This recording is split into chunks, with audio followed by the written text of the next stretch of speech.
Dans cette vidéo, je vais parler de femme, mère, essuie tes larmes. Oui, essuie tes larmes. Ce message qu'il a dit, c'est Jésus-Christ qui avait dit ça aux femmes. Les femmes pleuraient sur lui. Il les a dit non. Arrêtez de pleurer. Plutôt pleurez pour vos enfants. Si tu ne me connais pas, je suis Magui Tchopedo, fondatrice de l'association Abel Joe Drépano humanitaire. Je sensibilise sur la drépanocytose et sur les addictions. Je parle sur la santé des Africains. Je parle sur l'amour en soi et pour les autres. Je suis une ambassadrice. Tu veux être ambassadrice ou tu veux être ambassadeur, bienvenue. Femme, essuie tes larmes face l'handicap de ton enfant. Tu es un homme, tu vas dire que tu n'es pas femme. Tu es né d'une femme. Comment ta maman t'a élevé? Peut-être toi, ton papa a démissionné, il avait démissionné. Ton papa n'a pas pu. Ou bien ton papa est parti. C'est ta maman qui t'a élevé. Regarde toute la souffrance de ta maman. Regarde des fois les pleurs de ta maman. Regarde des fois le gémissement de ta maman. Regarde des fois comment ta maman se battait pour pouvoir trouver à manger à la maison.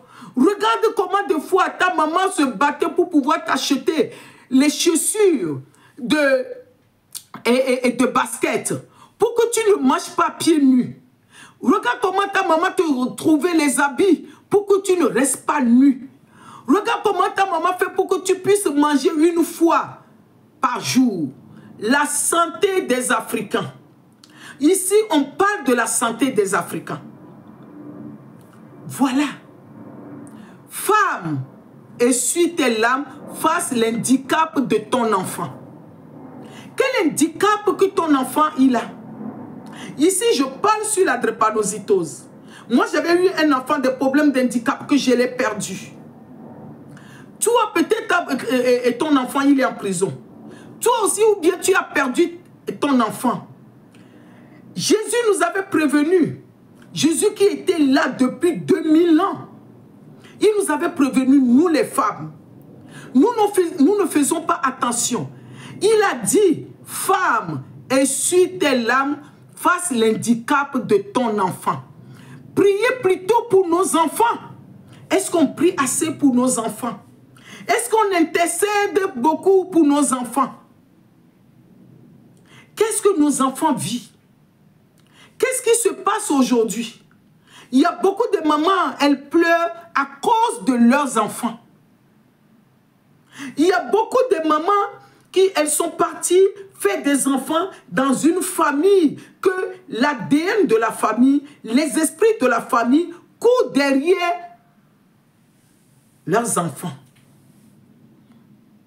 Comme je l'ai dit, l'handicap invisible n'est pas seulement quelqu'un qui est malade, quelqu'un qui est poursuivi, quelqu'un que son comportement ne comprend pas, quelqu'un qui a des problèmes, toutes sortes de problèmes d'argent, les problèmes de calomnie, les problèmes de colère, pas de maîtrise. Mais quand on voit dans Galates 5, verset 22, il nous a dit, les fruits de l'esprit, c'est l'amour, c'est la maîtrise de soi, c'est la confiance. Mais avant ça, verset 17, il nous dit, la souffrance, la sorcellerie et l'ivrognerie, la drogue, l'alcool, la maladie, toutes ces choses-là, ce sont la maladie dans l'âme. Ce sont la maladie dans l'esprit. C'est pour cela que Jésus nous a prévenus, nous les femmes. Comme j'ai l'habitude de dire, nous sommes des mères. Même si tu n'as pas accouché un enfant, tu peux adopter un enfant, tu peux s'occuper d'un enfant. Par exemple, dans mon association, on appelle, il y a des enfants qui sont malades, il y a des enfants qui ont payé leur scolarité, la maman n'a rien. Tu peux prendre des enfants, tu t'en occupes. Tu peux financer une maman. Tu peux donner 100 €, 50 € à une maman de faire des business. Tu deviens une mère. Mais Jésus nous a dit, femme, essuie tes larmes. Priez plutôt pour nos enfants. Priez plutôt pour nos enfants qui vivent des choses invisibles. L'handicap invisible qu'on ne voit pas. On ne voit pas le lendemain. On ne voit pas ce qui va se passer. On ne voit pas leurs amis. On ne voit pas qui va influencer nos enfants. On ne voit pas les camarades de classe. On ne voit même pas les profs de l'école. On ne voit pas les amis. Aujourd'hui, les enfants voyagent. On ne voit pas les colocataires. On a vu ce qui se passe sur les réseaux. Les colocataires que l'enfant fréquente. On ne voit pas le monsieur qui va venir faire la cour à l'enfant. Nous ne luttons pas contre la chair. Nous luttons contre les esprits dans le monde céleste. Quel esprit héréditaire, génétique, qui poursuit tes enfants?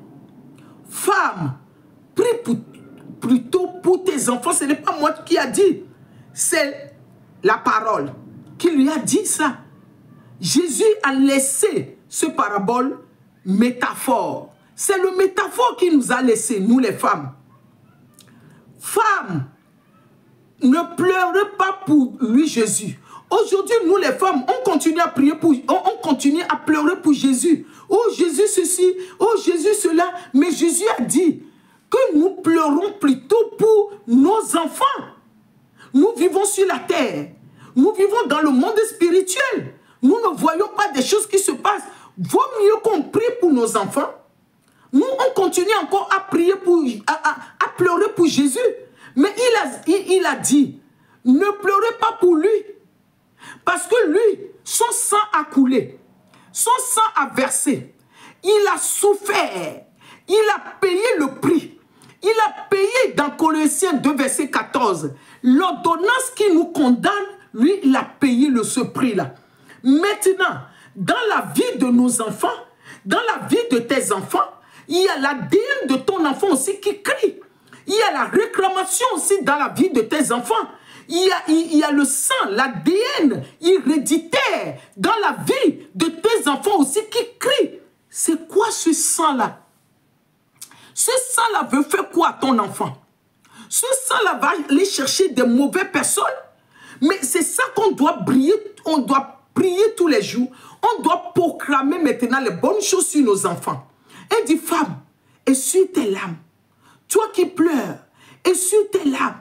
Maintenant, commencez à prophétiser sur les enfants. Les bonnes choses, les bons amis pour nos enfants, les bonnes connaissances, les bons hommes. Que le monsieur qui va venir, que le monsieur ait des bonnes ADN, que l'ADN de monsieur soit neutralisé avec le sang de Jésus. La fille qui va venir épouser mon fils, que son ADN soit neutralisé. Parce que Jésus nous a dit, ne pleurez pas pour Jésus. Aujourd'hui, on court encore Jésus. Mais Jésus nous a dit, pleurez pour nos enfants. Est-ce qu'il y a une maman qui est en train de comprendre quelque chose? Est-ce qu'il y a une femme qui est en train de comprendre quelque chose? Est-ce qu'il y a une mère qui est en train de comprendre quelque chose? Priez pour nos enfants. Si toi, tu n'as pas l'enfant, priez pour cette génération. Priez pour les générations à venir. Parce que l'heure est grave. Les enfants, ils ont perdu l'amour. Le papa, il a quitté à la maison. Le papa, il a démissionné. Et les esprits se lèvent. Le papa, il est manipulé. L'enfant ne sait pas quoi faire. L'enfant va être manipulé. L'ennemi va aller manipuler les amis pour ramener dans la vie de l'enfant, pour perturber la confusion totale, ignorance totale. Maintenant, c'est ça nos prières. Les femmes messagère que tu es, tu te lèves pour dire maintenant, ah, Jésus a laissé une parole, ne pleurez pas pour Jésus. Pleurez pour nos enfants, priez pour nos enfants, intercédez pour nos enfants, programmez les bonnes paroles pour nos enfants. Nos enfants, ils ont fini l'étude. L'enfant n'a pas trouvé du travail. L'enfant prend les bateaux. On les voit. L'enfant sont devenus encore l'esclave. On travaille dans ce pays. Quel travail que tu vas faire? Quand tu viens dans ce pays, le premier travail pour les hommes, c'est vigile. Premier travail pour nous les femmes, le beau travail qu'on fait, c'est pour s'occuper des êtres humains. Et c'est pour faire aide-soignante, c'est pour faire aide médico-psychologie, c'est pour faire auxiliaire de vie, c'est pour faire l'éducatrice, c'est pour faire l'infirmière, parce qu'on s'occupe. Voilà le travail. Voilà le travail. Il n'y a pas l'Eldorado nulle part. L'Eldorado se trouve en nous. Priez pour que l'enfant, la terre où l'enfant va fraîchir son pied, que la terre soit prospérée à l'enfant. Quel qu'en soit là où l'enfant se trouve, que la terre soit prospérée. Jésus nous a donné l'exemple. C'est cet exemple-là que j'ai envie de partager avec toi qui es ambassadeur, ambassadrice de cette mission. Tu as envie de s'aimer dans cette ministère, dans cette mission, tu es la bienvenue. Tu es la bienvenue. La mission est grande. Il y a peu d'ouvriers. L'œuvre est grande. Regardez nos jeunes qui se laissent à l'alcool, à la drogue. Qui en parle? Personne. La mission est grande. La mission est énorme. La génération a besoin de toi. La génération a besoin de moi. Ensemble, nous pouvons faire quelque chose. Nous ne pouvons pas tout faire. Chacun fait de sa part. La génération veut entreprendre avec l'amour. La génération veut travailler. On leur enseigne l'amour. Tout ça, c'est la santé morale, physique, spirituelle. Que Dieu nous bénisse. On se dit shalom, shalom, shalom, shalom. Ne pleurez pas, femme, essuie tes larmes.